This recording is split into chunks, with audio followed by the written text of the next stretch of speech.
Está ligado o microfone. Ok.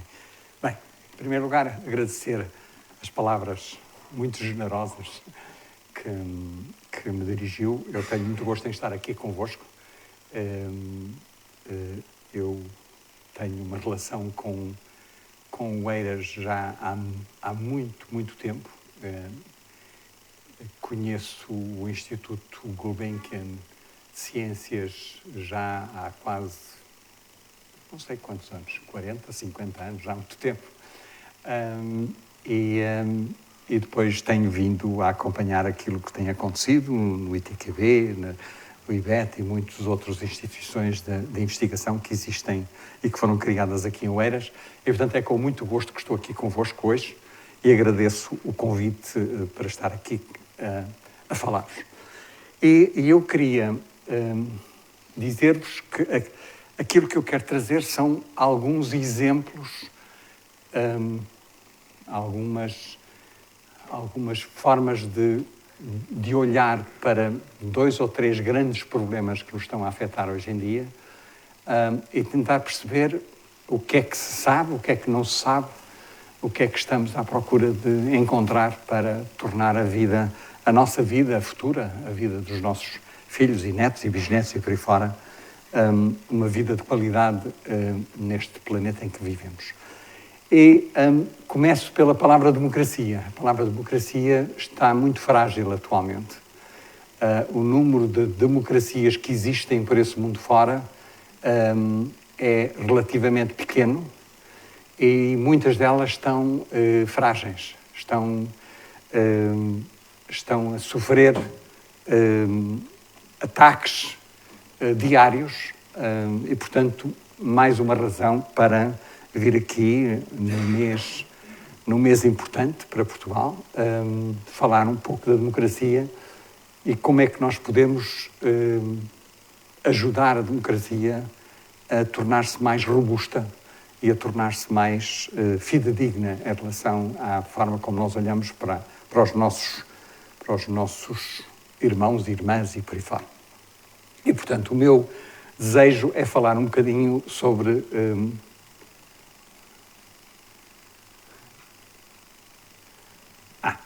Eu gosto sempre de começar com citações. Isto são 2 pessoas por quem eu tenho uma enormíssima admiração. Pessoas que, por razões diferentes, influenciaram muito o mundo em que viveram. Já não estão connosco, mas têm 2 mensagens muito importantes sobre a questão do conhecimento e da educação.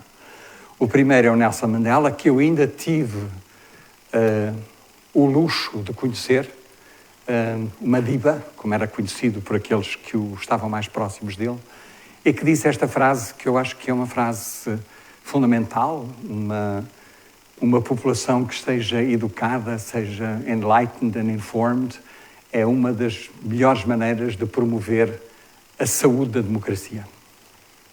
E eu não podia estar mais de acordo.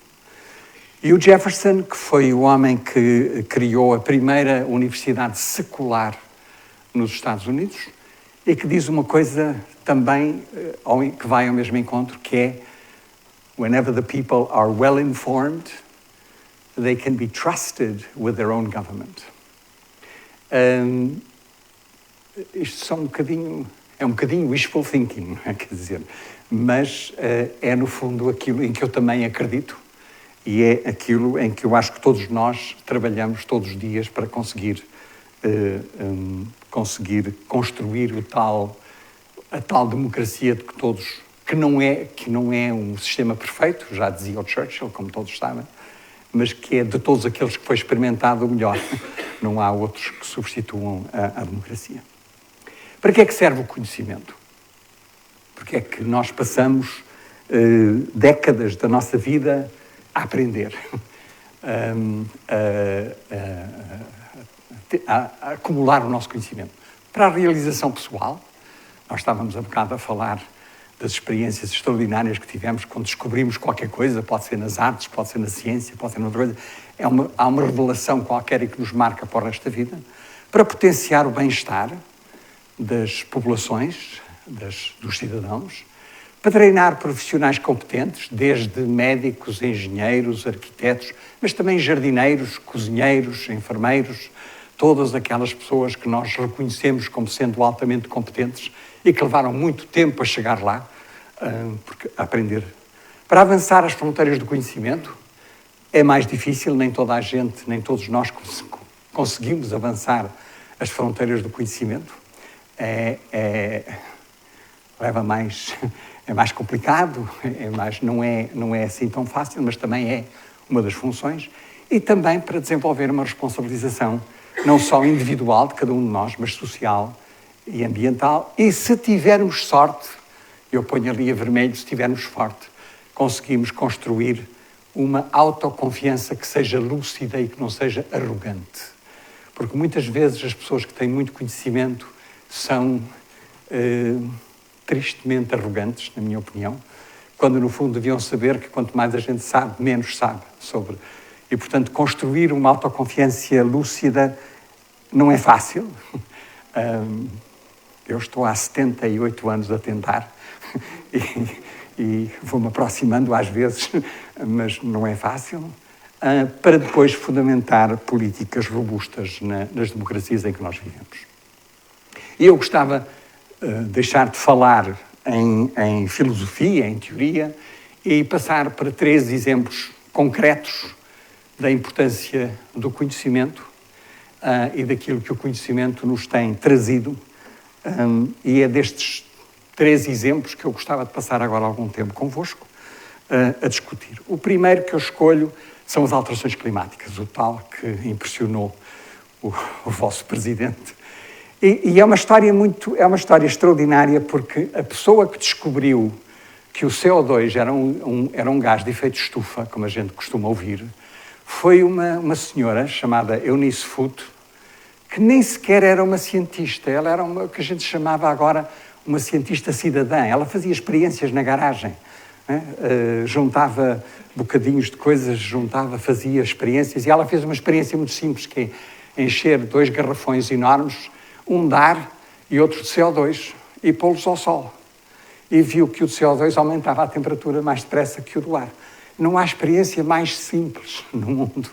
É preciso ter 2 garrafões e ter uma fonte de CO2. E, portanto, ela foi a primeira pessoa que demonstrou, mas ela não lhe foi permitida apresentar isto na Academia das Ciências, porque era mulher, porque também não era cientista, e, portanto, teve que ter um colega cientista que apresentou os resultados dela, que depois foram confirmados por uma série de outros investigadores que fizeram as experiências muito bem feitas, com muito cuidado, com todos os detalhes, como o John Tyndall, o Arrhenius, o Revel, por aí fora. Mas eu gostava, este slide é no fundo para tentar também transmitir aquilo que o conhecimento não só permitiu medir, como também prever e também confirmar. Isto é uma história que tem mais de 150 anos, não é? Quer dizer, ela demonstrou isto a meados do século XIX, e, portanto, esta história, o senhor John Tyndall, por exemplo, uns anos mais tarde, fez a mesma experiência e previu que quando a concentração de CO2 na atmosfera duplicasse, a temperatura do planeta aumentava 5 graus centígrados. Fez isso em 1859. Nem os vossos avós eram vivos em 1859. Né? Portanto, isto já era previsto nessa altura. E hoje sabemos que a temperatura do planeta, em média geral, já quase que aumentou 1,3 graus centígrados, e em vários locais do planeta tem aumentado mais de 7 graus centígrados, principalmente nas latitudes elevadas. No Ártico, no Antártico, as temperaturas têm aumentado muito mais do que o resto do planeta. Em 2019, isto é um exemplo, a Groenlândia perdeu conseguem ler isto aí de trás, 530 mil milhões de toneladas de gelo. Isto é um número com zeros que nunca mais acabam. Isto corresponde a um lago com a área de Portugal e 5,5 metros de altura. É um lago, é pequenino, mas é significativo. E este glaciar, que está em vias de se deslocar, sair da Antártida, quando acontecer, vai fazer com que o nível da área do mar possa aumentar 60, 70, 80 centímetros, só com este glaciar a deslocar-se da Antártida, a sair do solo fixo em que ele está aprisionado. Também os eventos extremos foram previstos, também a biodiversidade a diminuir também foi prevista e está a acontecer. A questão da penetração de vetores de doenças também está a acontecer, porque a temperatura aumenta e muitos dos vetores, aqueles vetores que não chegavam até nós, começam a chegar até a nós e, portanto, há muitas doenças infecciosas que começam também a chegar a nós. A fragilidade dos idosos a altas temperaturas, houve-se quase todos os anos histórias assustadoras de pessoas de uma certa idade que em Paris, que em Berlim, que em várias outras cidades morreram em ondas de calor. E o CO2 na atmosfera ainda só aumentou 50%, portanto ainda não duplicou.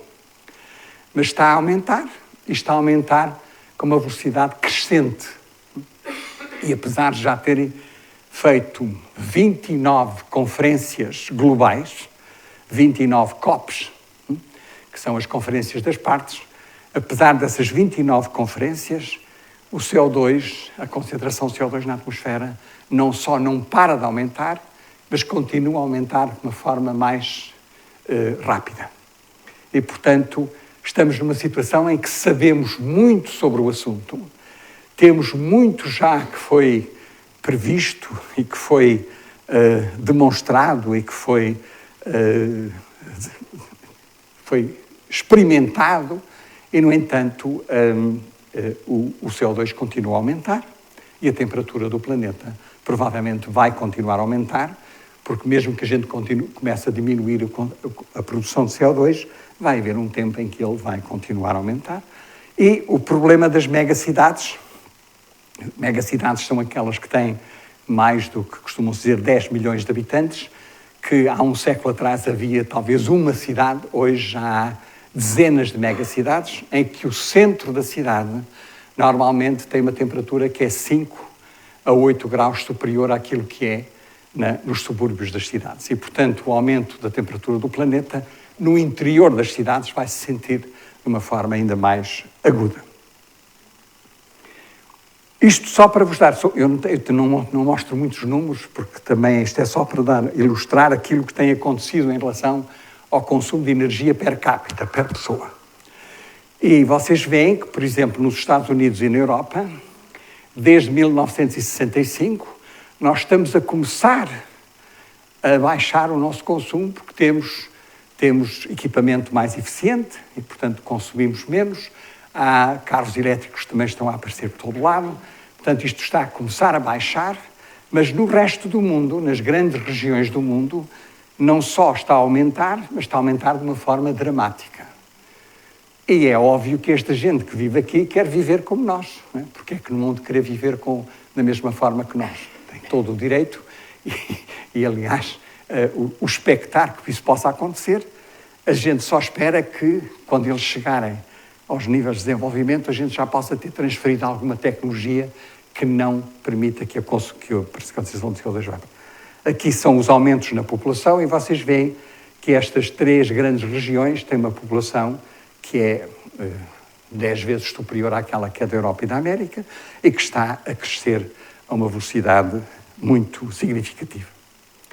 Mas eu também gostava, porque isto, eu começo por vos mostrar uma coisa que parece, ou que é, não é parece, é preocupante, mas eu gostava de vos lembrar que nós temos, isto foi se calhar o que o vosso Presidente gostou de ouvir, houve uma série de grandes crises ambientais que hoje já não são, hoje já deixaram de ser. Começo por esta ponte que caiu, porque eles não sabiam desenhar pontes na altura que pudessem suportar ventos muito fortes. E quando esses ventos chegaram a esta ponte, que era enorme, ela começou a oscilar, partiu-se e morreram várias pessoas, não muitas, felizmente, porque a ponte caiu, porque ainda não sabiam desenhar pontes que suportassem ventos muito fortes. O smog de Londres de 1952, hoje já não há smog em Londres. Hoje o smog está em Beijing, está em Nova Delhi, está em muitas outras cidades. Portanto, Londres conseguiu ultrapassar o problema do smog, que era um problema de saúde pública, não era um problema só de ambiental. A contaminação por cádmio e mercúrio na alimentação do Japão, que deu nome a uma série de doenças conhecidas, já não existe, porque já perceberam que isto tinha a ver com a contaminação destes metais e, portanto, eles já não são lançados no meio ambiente e, portanto, este problema está resolvido. As chuvas ácidas. Quem é que fala em chuvas ácidas hoje? E vocês já ouviram falar em chuvas ácidas. Há uns 30 anos atrás era o tópico ambiental. Eram as chuvas que eram ácidas, que eram produzidas nos Estados Unidos e iam cair na Floresta Negra, ou que dizimavam as florestas da América do Norte. Hoje já não se fala de chuvas ácidas. E elas ainda não desapareceram, mas já estão muito mais bem controladas.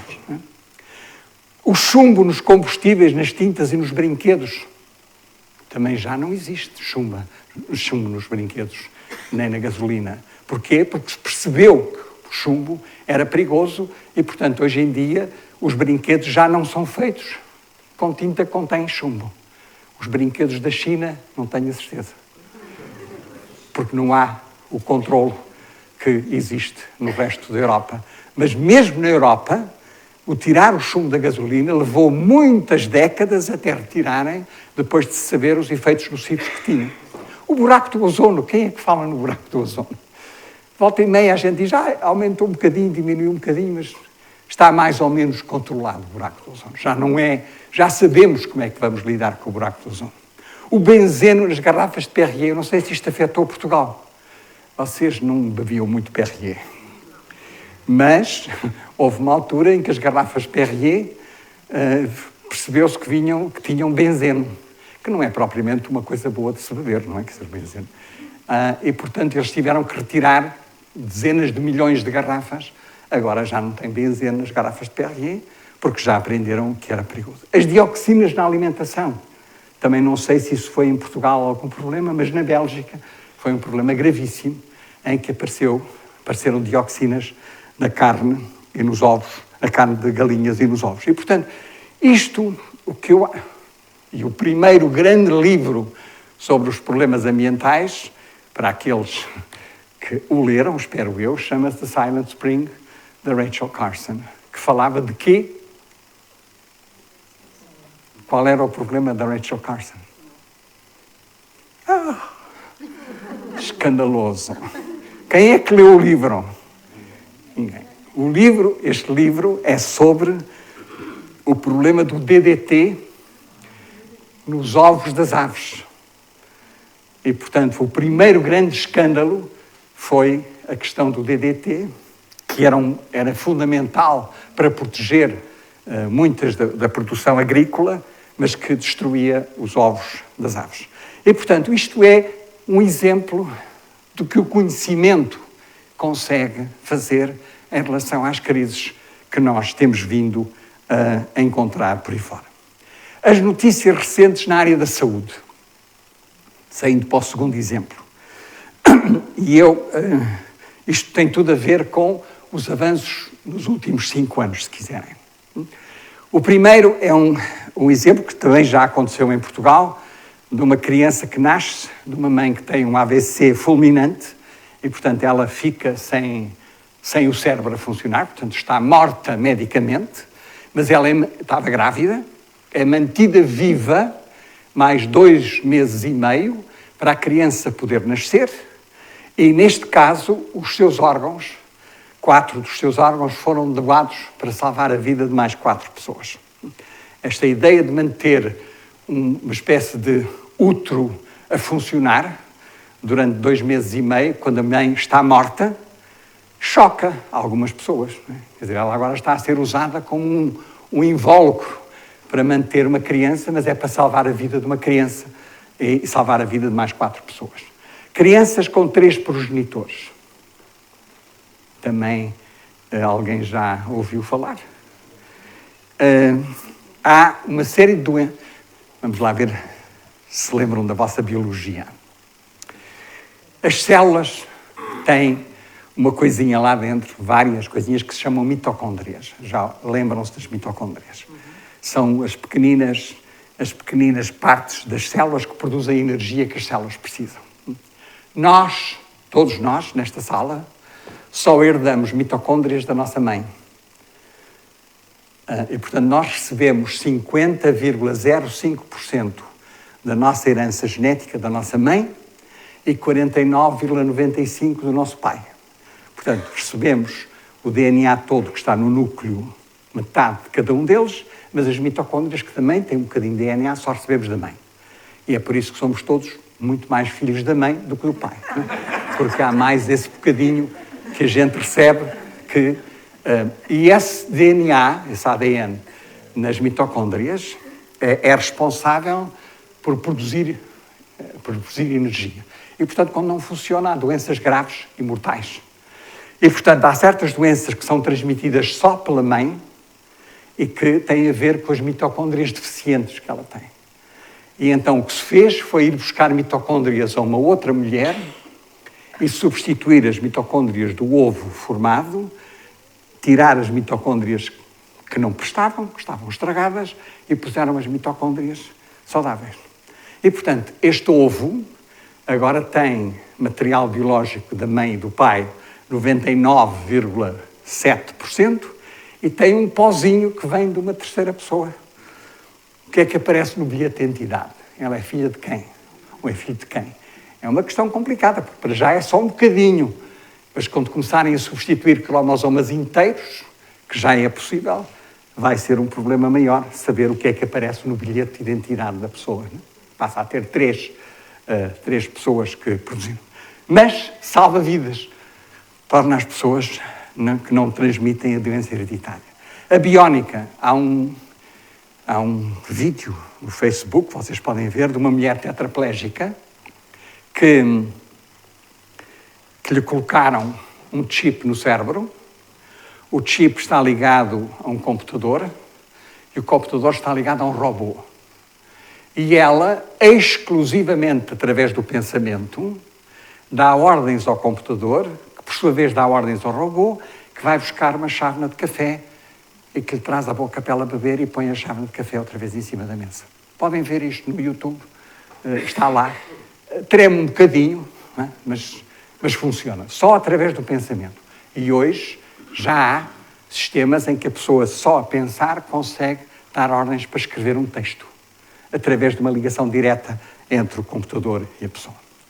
A técnica de... Eu não vou falar muito disto, mas esta técnica de poder ir ao ADN e alterar letra a letra. Vocês sabem que o ADN é feito de 4 letras diferentes, e, portanto, poder ir tirar uma e substituir por outra, hoje é possível. Houve 2 mulheres que receberam o Prémio Nobel em 2020 que descobriram como é que isto se faz, e, portanto, hoje é possível corrigir estes erros no ADN de forma muito precisa. Mas levanta problemas, não é? Quer dizer, será que agora a gente vai querer fazer montes de variantes para ter os cabelos louros ou caracolados, ou ser mais magro, mais gordo, mais escuro, menos escuro, por aí fora? Agricultura celular. Eu já, em Singapura, comi um bife de galinha feito no laboratório. Não vem de galinha nenhuma, vem de células do músculo da galinha, que são postas numa placa de Petri, as células multiplicam-se e fica um bife. E, portanto, a gente depois come um bife que não vem de uma galinha, que vem do laboratório. Não é bem a mesma coisa, não é bem a mesma, mas não é muito mau. Eu, por exemplo, comi na Islândia bifes de baleia, que eram muito mais desagradáveis do que estes bifes feitos no laboratório.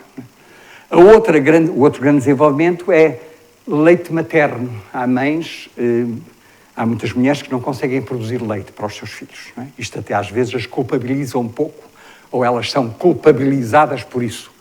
Hoje já é possível tirar células mamárias e produzir leite no laboratório, criando as células e, portanto, as células produzem leite no laboratório. Não é exatamente a mesma coisa, mas é um leite muito significativo.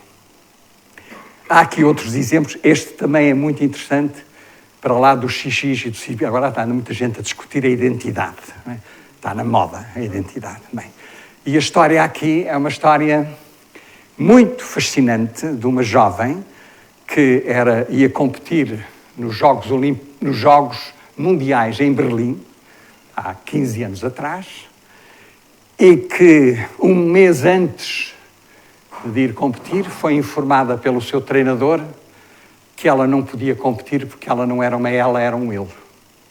Ela era XY, não era XX.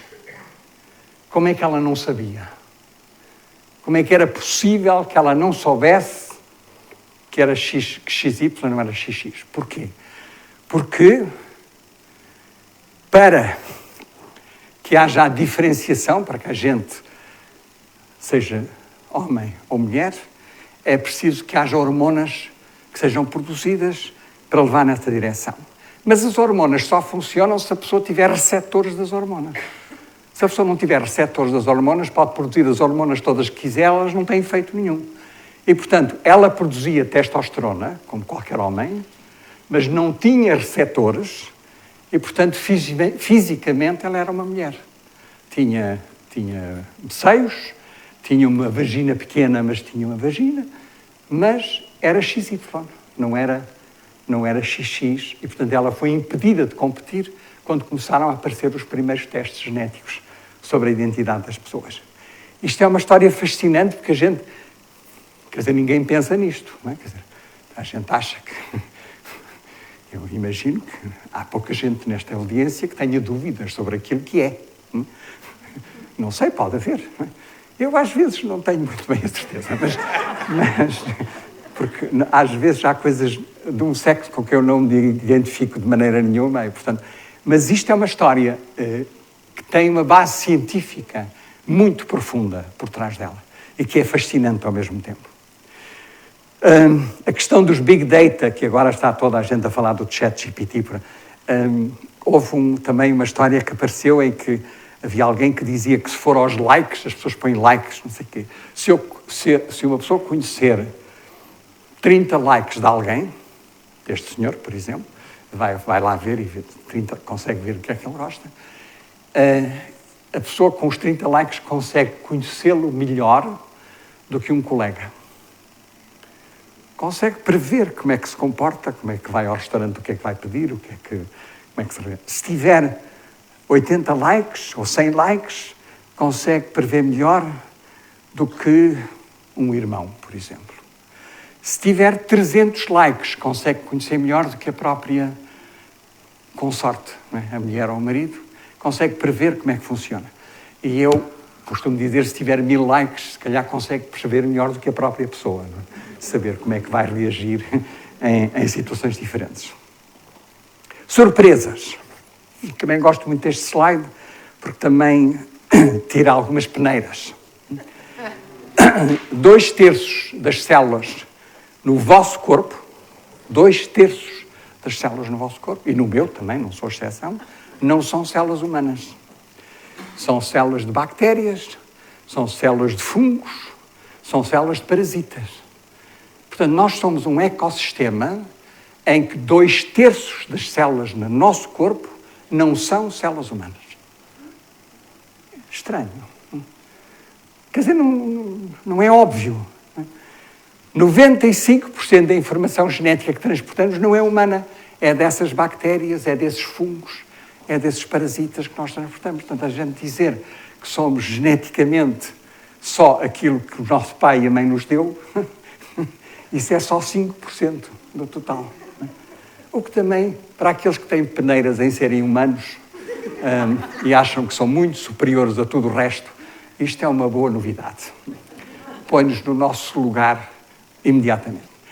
E a última é que 99,9% das espécies que já existiram à superfície da Terra já desapareceram. Não é? Já cá não estão. 99,9%. E eu acho que até falta ali mais um 9%. Não é? 99,9% já desapareceram. E, portanto, aqueles que acreditam que cada uma das espécies foi criada de novo, têm um problema. Porque se elas foram criadas de novo e não apareceram de uma forma evolutiva, quem andava a criar ou era incompetente, porque já morreram 99 e tal, ou muito pior, era malicioso, ou maliciosa, porque criava espécies para depois as eliminar do sistema. E, portanto, isto também é útil pensar um bocadinho sobre esta questão. O impacto do conhecimento na saúde de uma forma geral. Eu dei-vos coisas que aconteceram nos últimos 5 anos, e eu aqui tenho uma lista daquilo que as pessoas foram aprendendo ao longo dos milénios e séculos e o que é que está à nossa disposição. Eu, aos 4 meses de idade, os meus 2 rins deixaram de funcionar. Eu entrei em coma. E os meus pais levaram-me, eu cresci em Lourenço Marques, em Maputo, e os meus pais levaram-me para Joanesburgo, onde havia pediatras fabulosos. Não é? E os pediatras olharam para aquela coisa que estava ali de 4 meses e disseram aos meus pais, esqueçam, não vale a pena, ele vai morrer, vão para casa. E quando cheguei a casa, o médico de família resolveu injetar-me com tudo o que tinha na prateleira. Que não era muito. Em 1945 havia um antibiótico e havia umas sulfamidas. E eu continuei em coma durante mais umas semanas e estou aqui hoje. E os meus rins funcionam, mas quando lá vão vê-los com ecodoppler, por exemplo, eles dizem que meus rins têm assim umas concavidades que não são normais, que têm a ver com essa coisa. Mas, portanto, a questão das várias... Está aqui uma longa lista de avanços na saúde, a começar pelo saneamento e a água. Eu não sei se vocês sabem que há 100 anos atrás, o saneamento em Lisboa era pela janela. Não, e ainda é, em certos sítios de Lisboa. Vamos lá ver, não há canalização em toda Lisboa. E na altura dizia, aí vai água. Era um bocadinho mais do que água, não é? Mas saía pela janela. Não é? O saneamento é uma coisa... Há 30, um terço ou um quarto da população mundial não tem saneamento ainda. Não é? E não tem água potável. O desporto e a nutrição são coisas... São luxos que a gente agora... tem à nossa disposição e que muita gente não tem. A anestesia, as transfusões, os antibióticos... Isto são tudo avanços enormes no conhecimento, que foram-nos dando cada vez mais anos de vida. Nós, hoje, temos o dobro de anos de vida que tinham os meus bisavós. Não é? Há 100 anos atrás, o tempo médio de vida era de 40 anos, hoje chega a 80 anos... Elas vivem mais do que eles dizem que é porque trabalham mais, não é? Mas ninguém ainda confirmou. Bem, de qualquer maneira, isto são tudo avanços extraordinários daquilo que é a tecnologia. Não é? Vocês estão num parque de tecnologia, os avanços extraordinários da tecnologia para a saúde. Mas há muitas que são acesso limitado ou contestadas. Eu ainda me lembro, por exemplo, há 30 anos atrás, quando apareceu o primeiro bebé proveta, vocês lembram-se? Que toda a gente dizia, escandaloso, fazer a criança num tubo de ensaio, e depois vais ter a vida toda aqui um rótulo na cabeça, invisível, diz, bebé proveta. Foi feito. Hoje, há milhões de crianças que nascem desta maneira. E, portanto, isto evoluiu imenso. A questão da contracepção não é aceita em muitos sítios. A questão da transfusão de sangue, há certos grupos que não aceitam as transfusões de sangue. Há muita gente que há pouco tempo se recusava a vacinar porque achava que a melhor maneira era, como dizia o senhor dos cabelos cor de laranja que esteve na Casa Branca, era injetar-se com lexívia. Lembram-se disso? Ele dizia que a maneira de curar o Covid era injetar-se com lexívia. E nós tivemos negacionistas em Portugal. Muito poucos, não foram muitos. E hoje já não têm voz, não é? Já desapareceram. Mas eles são contra muitas vezes porque acham que isto é tudo contra a natureza. E é contra a natureza. Não é? Quer dizer, a natureza é quando eu estou doente, os meus rins não funcionam, eu morro. Qual é o problema? Não funciona. Arranjem outro filho. Não é? Aquela mulher e aquele homem não conseguem ter filhos, arranjam outra mulher ou arranjam outro homem. Como é que está agora a mexer nas coisas no tubo de ensaio e lá buscar células e misturá-las. Isto é um argumento muito forte para muita gente. O que é que está a ser feito contra a natureza? Mas o que eu acho é que a natureza, esta coisa do natural e natureza, é muitas vezes apresentado até na publicidade como sendo o paraíso, a criação divina. O natural e a natureza é a coisa melhor que a gente tem. Não é a coisa perfeita. Não é? E não é bem assim. A natureza também não é vingativa. Ela o que é totalmente indiferente. Ela está-se marimbando para nós. Totalmente a marimbar-se para nós. Não é? Garantir a alimentação é provavelmente o que mais alterou a natureza. As florestas lindíssimas que existiam na Europa foram todas, todas não, felizmente, mas muitas destruídas para pôr a agricultura a funcionar. Ainda por cima fomos buscar coisas aos outros continentes. Não é? A batata não é uma coisa europeia, a gente teve que ir buscar noutros. O chá também não. O milho também não. E, portanto, nós alterámos imenso. 99,9% das espécies já desapareceram. A natureza é assim tão fantástica. Anda a eliminar milhões de espécies diferentes. As pragas, as pandemias, os terremotos, os vulcões, é tudo natural. E vê-se agora um que está a crescer. O oxigênio, os ultravioletas, radioatividade são nocivos. O oxigênio que a gente precisa para viver, o oxigênio oxida.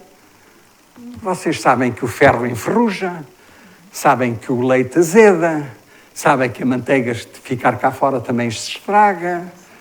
Portanto, o oxigênio oxida, é uma chatice. Oxida. E, portanto, estas marcas de cor que as pessoas mais velhas têm é lixo oxidativo.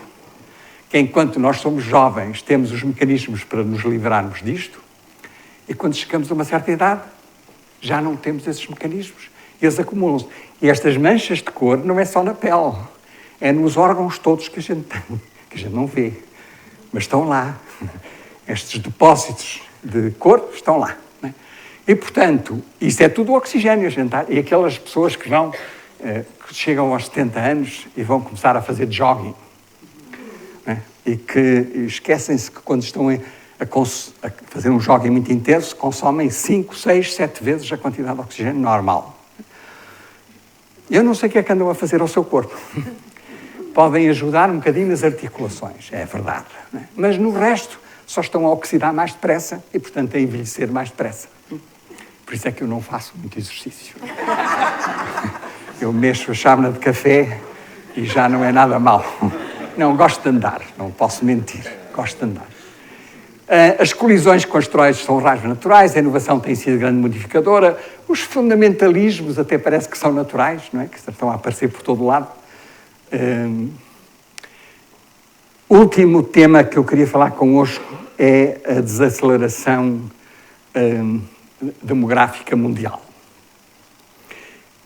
E aqui eu gostava que vocês olhassem para estas duas primeiras linhas aqui. A taxa de crescimento atual da população do mundo é de 0,8%.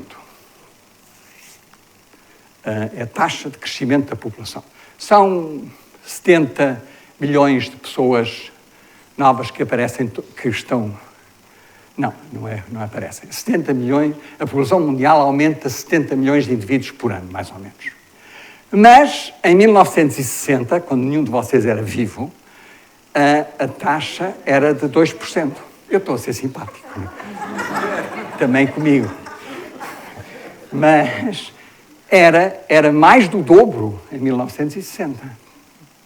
E a taxa de fertilidade atual é 2,3% e era mais do dobro em 1960.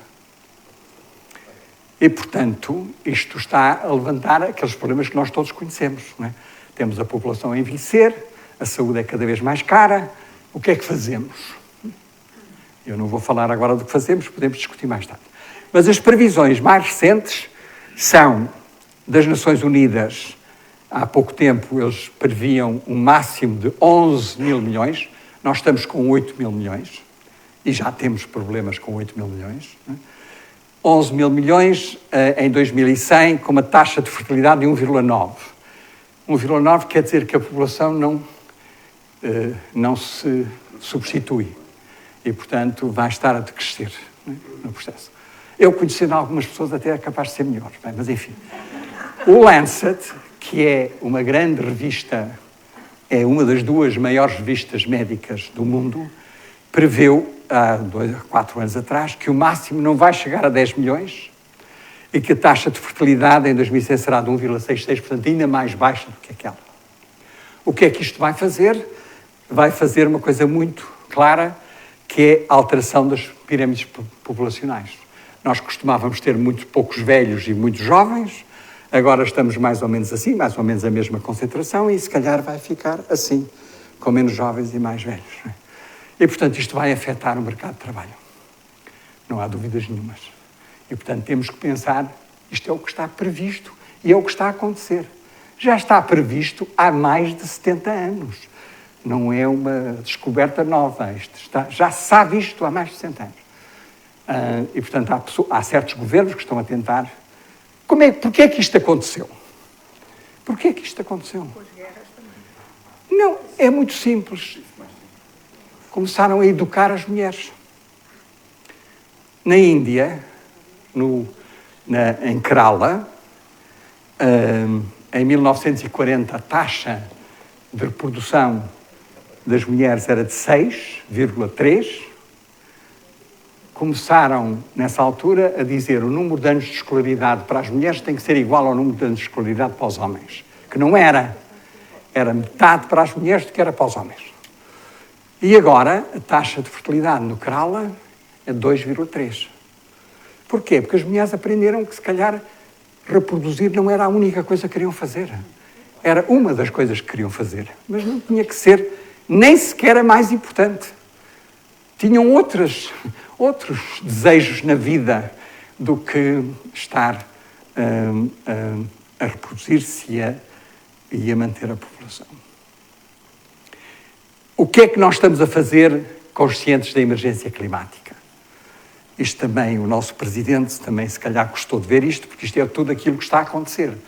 Nós estamos a fazer uma transição muito rápida para as energias renováveis, incluindo captação de CO2. Infelizmente, isto ainda é caro. E, portanto, as populações que estão a crescer mais e a produzir mais CO2 ainda não têm acesso a estas tecnologias novas.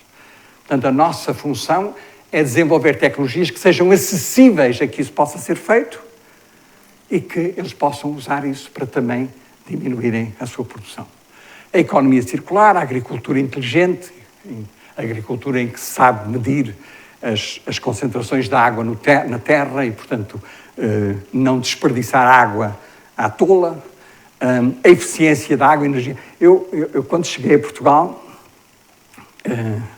fui comprar um frigorífico há 30 anos. E perguntei na loja qual era o consumo. E o homem olhou para mim e disse, é eletricidade. E eu disse, olha, por acaso nem foi sempre eletricidade, porque os meus pais em África tinham um frigorífico a gás. E, portanto, não foi sempre elétrico. Eu quero saber quanto é que gasta. Eu não sei. Eu disse, mas consegue saber? Talvez. E andou à procura e depois telefonou-me a dizer, não temos bem a certeza. Eu, há 10 anos atrás, mudei de frigorífico e comprei um frigorífico 3A, 3+. E paguei 950 euros. Quem é que tem 950 euros para comprar um frigorífico 3α, 3+? Não há. Portanto, nós temos que arranjar formas e, à medida que o conhecimento avança, também estas coisas vão sendo mais fáceis de produzir por aí fora. Mas também temos que nos adaptar ao clima. Isso não há dúvida nenhuma. Vai ficar mais quente. Há uns que gostam muito de calor. Eu, por acaso, não gosto de calor. Gosto mais de frio do que calor. Mas dizer isso em Portugal é um escândalo, né? Que eu gosto mais do frio do que do calor. Fica toda a gente horrorizada. Mas temos que aprender a fazer isso. Quais são os debates emergentes? Quais são as questões que vocês, todos, vão ter que enfrentar. Isto é o último slide que eu queria passar algum tempo a discutir convosco. Quais são os avanços extraordinários na tecnologia que estão a acontecer já e que vão se desenvolver mais depressa? Primeiro, rastreio genético pré-conceição. Cada vez é mais barato. Hoje vocês podem fazer isto com 60 euros. Conseguem ter um rastreio quase do genoma inteiro. E, portanto, isto pode permitir fazer seleção. A gente faz o rastreio pré-conceição, não gosta, elimina, arranja outro para substituir. Complicado, ok? Sequenciação do genoma completo do recém-nascido. Quem é que vai ter esta informação? Isto vai ser acessível a quem? Aos empregadores? Aos seguradores? A gente acha que tem uma resposta fácil, mas não é assim tão fácil. Vocês lembram-se daquele avião que se despenhou na Suíça há uns anos atrás, porque eles descobriram que o piloto... Lembram-se? E a companhia não sabia que ele... Nós como é que se diz? Consumidores desse avião, se a gente quisesse ir lá dentro, eu gostava de saber se o meu piloto tem qualquer coisa que não está muito bem. Tenho o direito de saber. Quem é que me dá esse direito? Eles têm o direito de não me dizer e, portanto, aumentar o risco de ele se despenhar Isto é uma questão que não é muito fácil, não é? Porque isto tem a ver com informação pessoal, que a gente acha que não deve ser de toda a gente, mas quem consome, quem é um passageiro naquele avião, eu, por acaso, gostava de saber se o meu piloto pode lhe dar uma coisa, não é? E hoje em dia, que eu, quando vou a Nova Iorque, os meus amigos têm todos uma caixinha com 6 pílulas, ou 7 ou 8, não é? De cores diferentes para não se enganarem, não é? Quer dizer, porque uma é para ficar bem disposto, outra é para dormir, outra é para ter bom sexo, outra é para fazer... É tudo e mais alguma coisa. Não é? E, portanto, numa altura em que estamos todos com fármacos para nos condizer, é preciso ter muito cuidado. Congelação de ovócitos das mulheres para adiar a maternidade. Há muitas empresas hoje que estão a oferecer este serviço às mulheres para elas não terem que ficarem grávidas aos 20 ou aos 30, poderem adiar a sua maternidade para poderem fazer a sua vida normal, sem ficarem grávidas. E, portanto, há muitas firmas nos Estados Unidos que estão a pagar para a congelação dos ovócitos para as pessoas poderem vir a ter fertilizadas mais tarde. Boa ideia? Má ideia? Depende a quem vocês perguntarem. Não é assim tão linear como isso. A edição do genoma para fins reprodutivos, quer dizer, arranjar uma série e a gente escolher aqueles embriões que nos interessam ou não. Úteros artificiais de substituição. Eu tenho falado com muitas mulheres toda a minha vida e há mulheres que gostaram muito de estar grávidas e há outras para quem a gravidez foi uma grandíssima chatice. Não é? Tiveram náuseas, foram coisas... Eu tenho todas as histórias para vos contar. Não é? E, portanto, a possibilidade de arranjar um sítio onde se possa pôr a criancinha e ela crescer e a gente continuar a tomar o nosso cafezinho da manhã noutro sítio qualquer, tem vantagens para algumas pessoas. Não é óbvio. Os gametas produzidos em... Este é, para mim, é o que é o mais... Aquilo que mais me... Hoje em dia é possível... Quase possível. Já é possível em animais, em seres humanos, acho que ainda não foi feito. Tirar uma célula qualquer, de um sítio qualquer do vosso corpo e através... Também não é de um sítio qualquer. São células especiais que existem no vosso corpo. Tirar essa célula e, no laboratório, pegando naquela célula, produzir ou um espermatozoide ou um ovócito. Portanto, eu posso ser a fonte de uma célula reprodutiva que pode ser masculina ou feminina. Não antes, desculpem. Pode ser um espermatozoide ou um ovócito. Isto já é possível fazer. Quando nascer a criança, o que é que aparece no bilhete de identidade? Não é? Quer dizer, foi a célula especial do Alexandre que foi modificada para produzir um oócito, como se produzisse uma célula feminina ou de um espermatozoide. Muito, muito complicado isto. Não é fácil de perceber. O melhoramento cognitivo e desportivo e militar já está a acontecer por todo lado, né? Quer dizer, esta coisa das pessoas tomarem pílulas para ficarem acordados mais tempo, para serem muito mais eficientes no desporto, para serem muito mais eficientes nas batalhas que estão a conduzir. Isto já existe, não é? Os mood controllers que estão por aí fora também já existem. E a última é aquela que eu descobri também só há uns anos, que é o seguinte. Agora acho que já não é assim, mas ainda está próximo disso. A quantidade de diabéticos na nossa população é muito significativa. Há uns anos atrás, a única produtora de insulina era chinesa. Porque era mais fácil produzir insulina na China do que no Canadá, ou na França, ou na Suíça, ou no que quer que seja. Vocês já viram o que é o Sr. Xi Jinping decidir que não sai insulina nenhuma da China e o que é que acontece ao resto do mundo? Esta dependência que nós temos naquilo que é a sua produção também já não é assim. As pessoas já perceberam esse risco, voltamos à mesma história. É um risco grande, já há uma solução, já se está a produzir insulina em muitos outros países.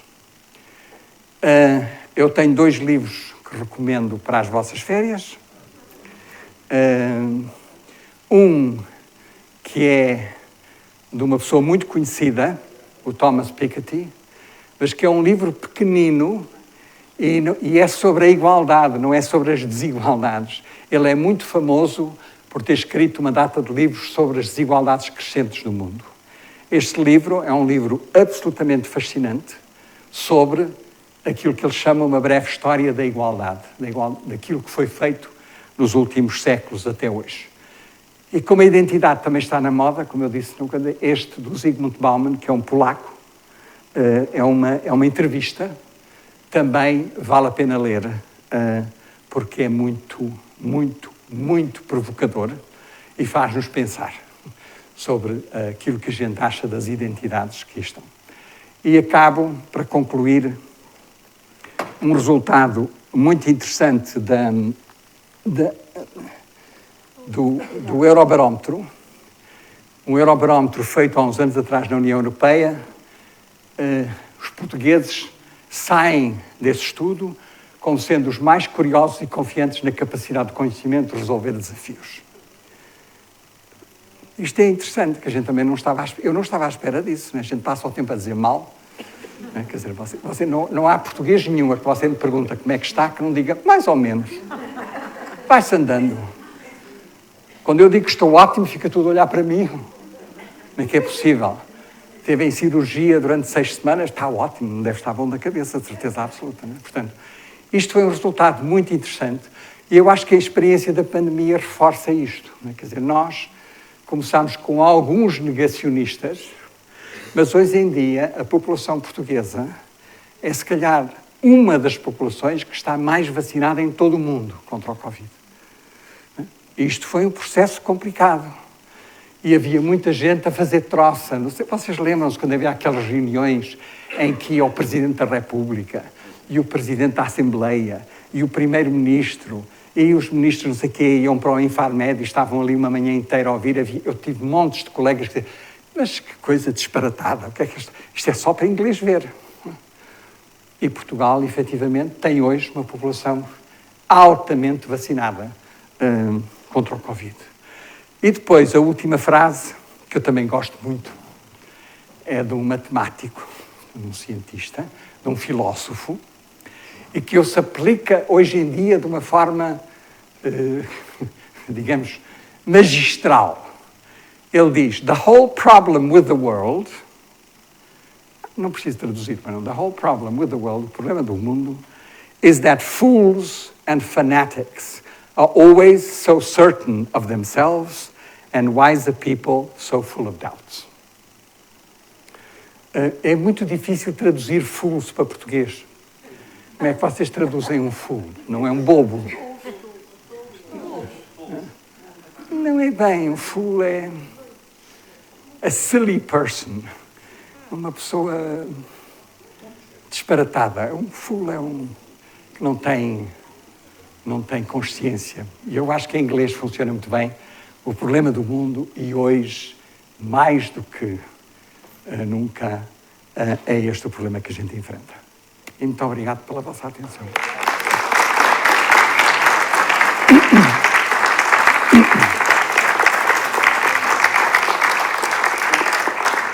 Não se vai embora, Não vou embora, não.